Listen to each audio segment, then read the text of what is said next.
Shalom, sobatku dikasih Tuhan, bertemu kembali dengan saya Kersaugo di channel ini. Bagaimana kabar kita semuanya? Semoga saudara-saudara sekalian yang sedang menyaksikan video ini tetap sehat-sehat saja. Amin. Ya, teman-teman yang dikasih Tuhan, di kesempatan ini saya akan menanggapi satu cuplikan video dari seorang penanya pada waktu dia hadir dalam debat antara Islam dan Kristen. Pertanyaannya sangat menarik, tapi tidak mesti kita harus keluarkan tenaga kita untuk menjawabnya, karena pertanyaannya ini sangat-sangat mudah untuk dijawab. Nah, seperti apa cuplikan videonya? Langsung saja kita akan dengarkan video berikut ini. Kalau memang Yesus itu Tuhan, kenapa datang belakangan? oh kenapa datang belakangan? Enggak seperti sebelum Adam, mestinya kalau Tuhan itu. Ya mungkin Kok buruknya males belum sekali ada, sih Bu. Tuhan kok males sih? Buruknya belum ada mungkin. Dalam? Buruknya belum ada. Oh, buruknya belum Iya ada. belum ada gitu. Ya. Oke ya. Pertama, yang kedua. kedua, Bu.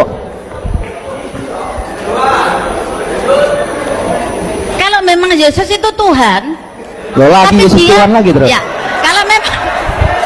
kalau memang Yesus itu Tuhan, Iya.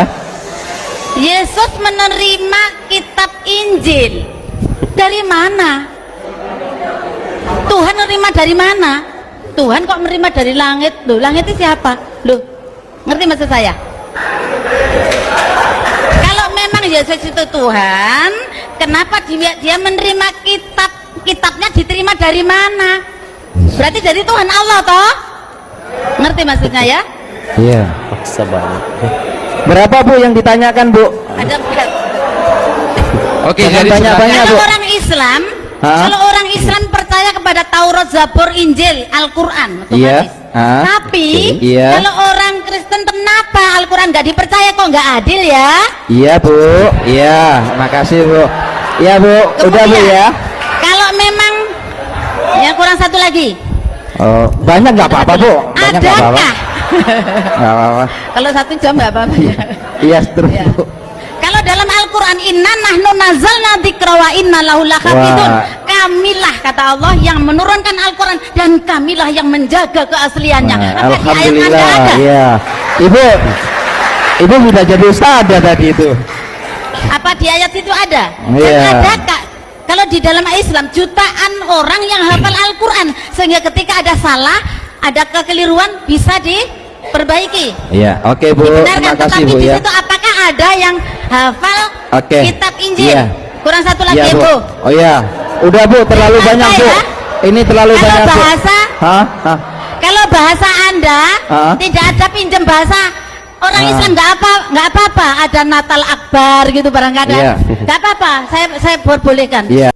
Oke, teman-teman yang dikasih Tuhan, demikianlah cuplikan video dari ibu ini. Ibu ini tampaknya sangat semangat karena memberikan beberapa pertanyaan dan dia ungkapkan ada beberapa poin penting di dalam pertanyaan ibu ini. Nah, kita akan menjawab karena ibu ini bertanya, bukti dia tidak mengerti dan mungkin saja dia ingin tahu atau dia hanya bertanya tapi tidak mau menerima jawaban. Di dalam kesempatan ini mungkin di antara kita juga ada orang-orang yang punya pertanyaan sama seperti ibu ini, dan saya akan membantu memberikan jawaban atas pertanyaan tersebut. Yang pertama, kalau Yesus itu Tuhan, kenapa datangnya belakangan? Kok nggak seperti Adam? Pertanyaan pertama ini, kalau kita analisa dengan kata per kata, kalau Yesus itu Tuhan, kok datangnya belakangan? Ini pertanyaannya keliru.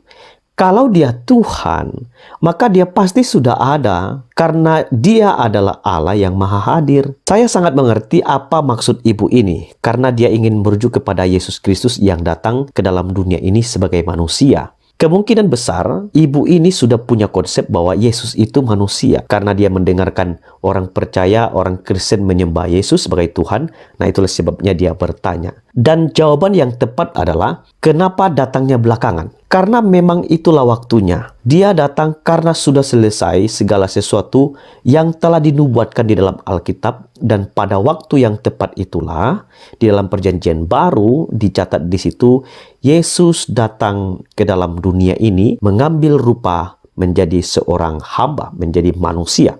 Untuk apa?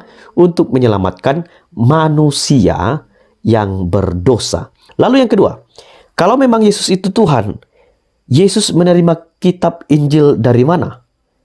pasti dari Allah toh, dia katakan. Yesus tidak pernah menerima Injil karena dia adalah Injil itu sendiri. Jadi Injil itu adalah Yesus Kristus itu sendiri yang datang ke dalam dunia ini, mati di kayu salib, dikuburkan, bangkit pada hari ketiga, naik ke surga, duduk di sebelah kanan Allah. Itulah Injil sesungguhnya.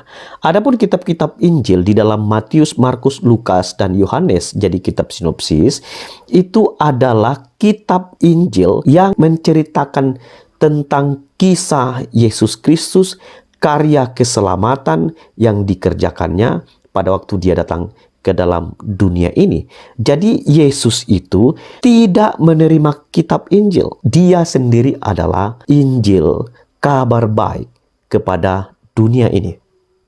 Maka orang percaya memberitakan Injil Yesus Kristus kepada dunia ini supaya mereka yang percaya kepadanya tidak binasa. Itu yang kedua. Yang ketiga, kalau orang Islam percaya kepada Taurat, Injil, Zabur, kenapa orang Kristen tidak percaya kepada Al-Quran? Kalian tahu nggak adil? Teman-teman, saya perlu berikan kepada Anda satu penegasan. Kita tidak percaya kepada kitab Al-Quran yang dipercaya oleh saudara kita ini karena memang tidak ada di dalam kitab-kitab yang sudah masuk kanonisasi. Alkitabnya orang Kristen itu sudah ada ratusan tahun sebelum adanya Al-Quran. Bahwa Alkitab yang dipercaya oleh orang Kristen ini adalah final, tidak perlu ditambah-tambah, dan itulah sebabnya kami tidak percaya kepada Al-Quran karena Alkitab sudah final. Lalu yang keempat, Allah menjaga keaslian Al-Quran. Apakah ayat ini juga ada dalam kekristenan? Maksud ibu ini bertanya adalah ketika Al-Quran dituliskan, itu tidak mungkin salah karena Allah sendiri yang menjaganya. Dan ada banyak orang Islam juga yang menghafal Al-Quran. Jutaan orang malah. Nah, itulah sebabnya Al-Quran ini tidak mungkin salah. Apakah konsepnya seperti ini sama dengan keyakinan kekristenan? Tentu tidak. Kita percaya Alkitab itu adalah firman Allah yang diwahyukan oleh Allah, diilhamkan oleh Allah kepada para nabi, rasul, dan kepada para penulis di dalam Alkitab. Mereka diwahyukan, dan karena kita percaya ini adalah wahyu dari Allah dan tidak mungkin salah. Kalaupun Alkitab kita ditulis dalam berbagai versi, tetap makna intinya itu tidak mungkin salah. Ya, dan kami tidak perlu menghafal ini karena yang kami butuhkan adalah mengerti apa maksud, apa makna, apa perintah yang Tuhan ingin sampaikan kepada kami sebagai orang percaya. Jadi teman-teman yang dikasih Tuhan, pertanyaan yang disampaikan oleh ibu ini tadi adalah pertanyaan yang sangat mudah dijawab. Dan ketika dia bertanya, itu membuktikan bahwa dia tidak mengerti kekristenan. Dan apa yang saya sampaikan melalui jawaban yang kita dengarkan bersama-sama, kiranya boleh memberikan jawaban yang sederhana untuk kita semua. Karena itu, saya mengutarakan kepada Anda bahwa ingat ya, engkau tidak akan mungkin selamat kalau tidak percaya kepada Yesus Kristus. Karena itu, terimalah Dia sebagai Tuhan dan Juru Selamatmu, maka engkau akan memperoleh keselamatan. Demikian video ini, Tuhan memberkati kita semua. Shalom.